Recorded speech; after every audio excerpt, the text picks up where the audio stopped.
G'day, Professor Joseph Drew. Allegories are an incredibly powerful way of conveying deep meaning and having people reflect on matters. In this video, I will tell an allegory which closely parallels the financial unsustainability story that we have in Australia at our federal, state and local government levels. Now please bear with me and watch it all the way through, and please put your comments in to give me your thoughts on what you think the allegory means. So once upon a time, a young family had a daughter who absolutely loved pears.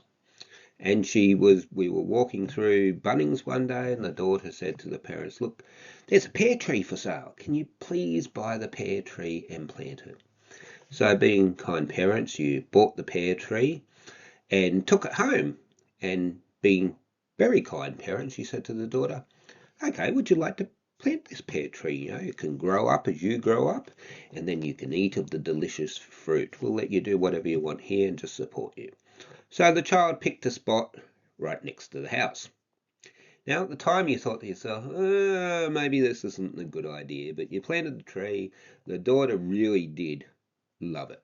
She cared for it, weeded around it, watered it, and in no time at all you had pears on your beautiful pear tree. And this was great for many years. But the daughter slowly grew up, and she was no longer a little child, and eventually the day came when she had to leave home. And there was no one left to care for the pear tree. No one sprayed it anymore, and you got fungal infections, and the codling moth got into the fruit. And the fruit that the codling moth didn't destroy, the birds certainly did. So you're left with this pear tree looking very, very sad in front of your beautiful home. Very, very close to the front of your beautiful home, and no daughter to enjoy the pear tree anymore. So eventually the home was sold. You moved on as well. You were in the retirement phase of your life. The daughter had moved away, so you sold the house, and the new purchasers of the house did notice a pear tree and think, "Oh, that's a rather large tree in front of their house, but pears might not be nice." And after all, it was something that was already done. It was part of the history of the house. We can't pretend it's not there. So they bought the house anyway, and things were okay. It was a right pain, all this fruit that kept falling down that was rotted and riddled with codling moth, and birds that were squawking in the tree and dropping bits of fruit all over the place, and their droppings. But and you thought to yourself, "Look, I'm really going to have to do something about that pear tree."